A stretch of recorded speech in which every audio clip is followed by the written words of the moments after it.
Oke, saya lanjut. Jadi tentunya ketika kita melakukan seleksi karyawan, ya kita harus memperhatikan apakah kira-kira orang ini bisa menjaga kualitas standar kualitas yang kita mau atau tidak. Kemudian berikutnya adalah what is the cost of a bad hire? Jadi perusahaan itu sangat penting untuk memperhatikan apakah dia bisa menyeleksi karyawannya dengan bagus atau tidak. Karena kapan kita menyeleksi karyawan dan ternyata kita mempekerjakan karyawan yang tidak sesuai dengan ekspektasi kita atau tidak sesuai, ya ternyata dia misalnya punya kepribadian yang tidak bagus atau apa. A bad hire artinya kita mempekerjakan orang dengan salah begitu, maksudnya orang yang salah. Jadi kita tidak tahu, mungkin pas wawancara semua bagus sekali, ternyata habis itu dia psikopat misalnya, ya itu ekstrem ya.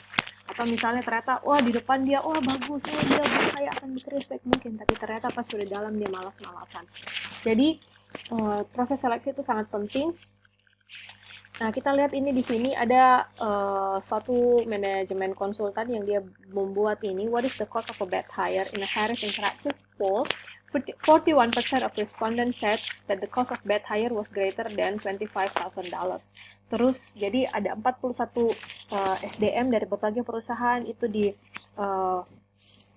diminta disurvei, dan dia bilang sekali mereka ternyata kecolongan ya pasti tidak ada perusahaan yang mau mempekerjakan orang yang tidak bagus. Tapi kapan perusahaan kecolongan, itu kerugiannya itu bisa sampai $25.000. Jadi ya merugikan perusahaan dalam berbagai aspek lah gitu. Nah, apa impactnya, apa dampaknya kalau kita kecolongan mempekerjakan karyawan yang ternyata tidak bagus? Nah, itu ternyata produktivitas itu jadi berkurang, kemudian kita jadi kehilangan waktu karena ternyata dia jelek, kita harus pecatnya, kita harus keluar uang lagi, dia habis waktu lagi untuk cari penggantinya begitu. Kemudian jadi kita kehilangan uang, kemudian kita kehilangan biaya juga, kemudian bisa saja employee moral negatively affected. Jadi kalau misalnya kita ternyata mempekerjakan seseorang yang tidak sesuai dengan harapannya kita, nanti ketahuan aslinya, ternyata aslinya orangnya tidak baik, yaitu mood perusahaan, mood situasi kerja begitu kan jadi tidak bagus, jadi auranya jadi tidak enak, maka pekerjaan jadi tidak terlalu produktif. Kemudian ya tentunya dia bisa juga memberikan dampak negatif kepada klien. Jadi klien, kenapa kok punya karyawan tuh begitu orangnya? Kemudian penilaian dalam manajemen mutu, penilaian harus mencakup evaluasi pelanggan terhadap kinerja material dalam penilaian keseluruhan. Kemudian pembayaran pay juga elemen kunci dari siklus Human Resources Management, dari siklus SDM adalah mempertahankan dan memotivasi karyawannya. Jadi kita harus berusaha, kalau sudah dapat karyawan yang bagus, kita harus motivasi supaya dia tetap bekerja dengan baik. Bagaimana caranya? Ya selain kita kasih tunjangan gaji yang pantas, kita kasih juga prospek. Jadi kalau misalnya dia bagus kinerjanya, dia bisa tambah lama, tambah naik posisinya, dan kita juga bisa kasih reward. Salah satu reward contoh seperti yang dilakukan KFC di sini. Jadi dia kasih maniac of the month, artinya bagus sekali kerjanya begitu. Maniac sih kesannya jelek, tapi maksudnya maniac di sini dia mungkin tergila-gila kerja atau bagus sekali kerjanya. Jadi dia dikasih reward. Kalau kamu dapat employee of the month, kamu bisa dapat foto begini, kemudian ya mungkin ada dapat hadiah atau apa begitu dari perusahaan. Nah, retensi karyawan kualitas tinggi dibutuhkan untuk pendekatan observatif, terutama di pasar tenaga kerja kompetitif. Nah, tapi sebenarnya pembayaran insentif itu menjadi masalah kontroversial ya dalam berbagai studi tentang manajemen mutu. Tapi secara umum orang-orang itu, ilmuwan manajemen mutu itu menyepakati bahwa sistem pembayaran berdasarkan hasil itu mengurangi komitmen karyawan terhadap kualitas dan proses kerja tim. Jadi kalau misalnya kita juga terlalu memakai sistem reward atau sistem bonus, jadi kita terlalu berfokus pada pokoknya saya kasih reward sebesar-besarnya supaya orang kerja sebaik-baiknya, itu sebenarnya mengurangi kualitasnya. Kenapa? Karena orang jadi mau sabotase, orang jadi bersaing tidak sehat untuk berusaha memperebutkan reward itu, dan itu malah mengurangi kualitas karena mungkin satu orang kualitasnya jadi bagus karena dia berusaha meningkatkan performanya. Tapi ketika dia mau menang, dia sikut orang-orang lain, maka kualitas yang lain kan teman-temannya jadi turun. Jadi secara keseluruhan merusak kerja tim. Jadi pembayaran insentif itu memang efektif, tapi perusahaan harus hati-hati. Kapan perusahaan terlalu fokus ke pembayaran insentif sebagai alat untuk memotivasi karyawan, itu bisa menjadi senjata makan tuan. Karena sudah banyak penelitian yang membuktikan bahwa komitmen karyawan terhadap kualitas itu malah jadi turun. Jadi kita harus, memang pembayaran insentif itu efektif, tapi kita harus bisa melakukannya secara seimbang. Gitu. Artinya tidak boleh over. Kapan terlalu over, orang terlalu kejar, bisa menjadi sesuatu yang tidak sehat. Bahkan beberapa guru atau master atau ilmuwan besar terkenal dalam manajemen kualitas berpendapat bahwa sebenarnya pengembangan budaya kualitas itu adalah penyediaan pengakuan. Jadi lebih baik kok diakui daripada dikasih penghargaan gitu. Kalau kita mengakui, jadi kita kasih penghargaan employee of the month, itu dia jadi punya rasa pride, kebanggaan bahwa oh iya dia bisa mencari kualitas, menjaga kualitasnya begitu. Kemudian lebih bagus dengan kita menjanjikan prospek karir yang lebih baik daripada kita kasih reward, insentif. Nah ternyata itu seperti yang saya bilang tadi menjadi semakin senjata makan tuan. Jadi lebih efektif kalau kita mengakui dia dengan memberikan reward, jadi tempel saya fotonya, dikasih penghargaan, dikasih plakat, itu lebih bagus daripada dikasih tunjangan uang cash.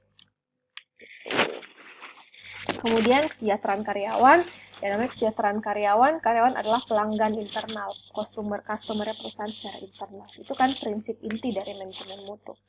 Nah, kesejahteraan dan kepuasan karyawan itu punya dampak yang besar terhadap budaya kualitas, sehingga kita harus mengukur kesejahteraan karyawan ini sama pentingnya ketika kita kan perusahaan harus mengukur pelanggan ini puas sama perusahaan atau tidak. Nah, tapi konsumen, bukan cuma konsumen yang harus kita lihat puas atau tidak, karyawan juga puas atau tidak dan perusahaan.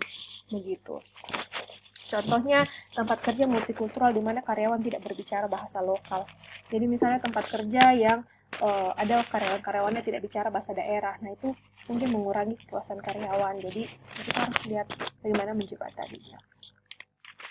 Hubungan industrial, manajemen mutu memerlukan perubahan organisasi yang luas dan pemeriksaan ulang metode produksi, operasi, dan praktik kerja. Ini berimplikasi pada hubungan industri. Begitu juga dengan serikat pekerja. Jadi kita biasanya dalam industri-industri, walaupun mereka beda-beda perusahaan, tapi biasa ada serikat pekerja yang menyatukan semuanya, dan mereka biasa sama-sama terjun kalau hari buruh begitu. Ini. Nah, ini membujuk para pekerja untuk bertanggung jawab atas kualitas dan peningkatan serta penyesuaian peran pekerjaan tradisional. Nah, ini contohnya. Ini kita lihat karyawan driver Gojek. Di sini sama Grab, ini Gojek dan Grab kelihatannya bersatu ya. Mereka sama-sama bekerja. Mereka merasa, ya tapi ini mungkin saya tidak tahu ini foto kapan, kayaknya sudah lama. Mereka demo, mereka ini mitra atau eksploitasi karena disebut sebagai mitra, partnernya Grab, partnernya Gojek. Tapi apakah mereka cuma dieksploitasi saja? Mungkin mereka merasa, mereka merasa tidak diberikan tunjangan kesejahteraan yang memadai begitu. Nah, jadi tarifnya tidak sebanding dengan daki yang keluar ya, artinya kasihan dia, jadi tidak sebanding antara pengorbanan kerja keras yang mereka lakukan dengan apa yang mereka dapat. Keamanan pekerjaan, job security ini penting. Salah satu cara perusahaan menunjukkan bahwa karyawan benar-benar sumber daya terpenting adalah ya dengan melihat job security atau tidak. Makanya banyak orang mau menjadi PNS. Saya bukan PNS. Saya dosen tetap tapi non PNS karena kan uang sudah PTNBH. Dan makanya banyak orang mau menjadi PNS karena merasa bahwa PNS tidak bisa dipecat atau sangat susah untuk dipecat karena job security. Karena kita lihat dalam keadaan corona sekarang, kasihan kan banyak perusahaan yang mem-PHK karyawannya karena tidak cukup pemasukan, tidak ada penghasilan, jadi tidak cukup uangnya untuk bayar gaji seperti itu. Tapi kalau menurut saya sih, job security, apakah pekerjaan itu aman atau tidak, itu tergantung dari perusahaannya. Jadi ya kalian Makanya sebelum kalian cari kerja, jangan asal kirim resume saja, kau harus cari tahu tentang perusahaanmu. Jadi itu menjadi tugasnya juga kita ketika mencari pekerjaan. Ya kan selalu dibilang, cari pekerjaan susah, kita nggak boleh pilih-pilih. Harus cari, ya siapa saja yang mau terima saya ya. Ya nggak bisa, makanya kita harus meningkatkan skillnya kita, kualitasnya kita, supaya kita bisa memilih pekerjaan mana yang kita mau dapat, yang mana yang kita mau lamar gitu. Jadi misalnya kayak begini, saya punya apotek, saya punya karyawan cuma 7 orang. Nah, tapi walaupun saya ini termasuk UMKM, tapi dalam keadaan corona seperti ini, saya tetap kasih karyawan saya gaji full. Kenapa? Ya, karena saya bisa atur, saya punya keuangan, dan saya juga masih punya banyak pertimbangan, ya, saya tidak terlalu, artinya tidak segitunya profit orientednya, jadi masih ada ini. Jadi itu sebenarnya tergantung dari kebijakan ownernya, begitu, dari kebijakan perusahaannya. Kalau perusahaannya masih baik ya, jadi dalam situasi sekarang masih ada perusahaan yang work from home, silahkan kerja di rumah, tetap digaji full. Kalau sekolah-sekolah kan kayak begitu, sekolah-sekolah kan semua anak-anak guru-guru itu tetap digaji full dari sekolah, karena anak-anak sekolah, mahasiswa seperti kalian kan tetap bayar SPP-nya seperti biasa. Nah, makanya kalian harus makanya dosen tetap wajib memberikan pelajaran semaksimal mungkin dengan cara online. Tapi ya, mau itu efektif atau tidak, sebenarnya butuh dua sisi. Dosen harus memberikan, kalian juga harus berusaha mendapatkan. Jangan cuma protes, wah dosennya kayaknya kasih tugas. Ya kamu juga harus ini, yang namanya kita kuliah. Memangnya kalau kuliah offline tidak ada tugasnya? Saya nggak mengerti ya. Tapi sudahlah, artinya intinya di sini maksudnya keamanan pekerjaan itu tergantung kembali dari ini. Jadi ada perusahaan yang tetap gaji karyawannya full walaupun penghasilannya kurang. Ada juga perusahaan yang penghasilannya tidak berkurang, seperti sekolah, begitu kan orang tetap bayar. Nah, tapi ada juga perusahaan yang silakan karyawannya diliburkan, tapi gajinya juga dipotong mungkin, atau bahkan ada yang mengalami PHK. Nah, itu kan banyak yang seperti itu. Jadi ya sebenarnya itu tergantung dari kebijakan pemerintah dan kebijakan masing-masing negara. Kalau kalian masing-masing perusahaan. Kalau kalian lihat, berbagai negara itu punya berbagai kebijakan yang berbeda. Jadi ada negara, kalau Indonesia kalau nggak salah, kayaknya uang listriknya ditanggung pemerintah, kemudian ada penundaan pembayaran pajak, bahkan pajak karyawan itu dihilangkan, kalau saya nggak salah ya, dari Menteri Keuangan. Jadi perusahaan tidak perlu membayar pajak. Bukan tidak perlu membayar pajak, artinya ya perusahaan tidak harus bayar pajak gaji karyawan. Kalau saya salah seperti itu.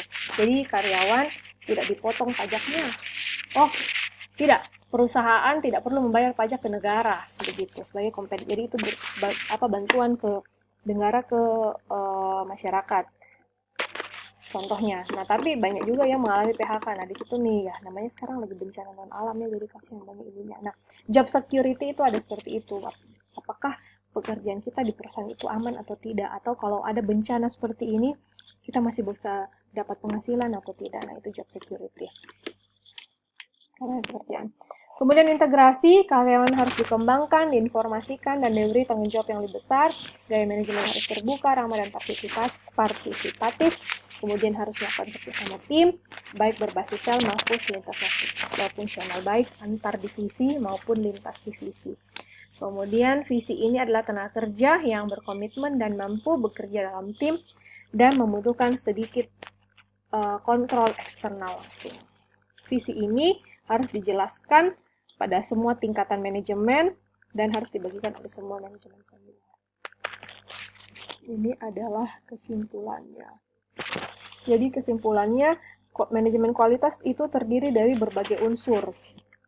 Nah, tapi pendukung kualitas manajemen itu cenderung menekankan aspek-aspek teori keras, tapi beberapa pelatihan yang pada masalah kualitas manajemen yang lunak tadi.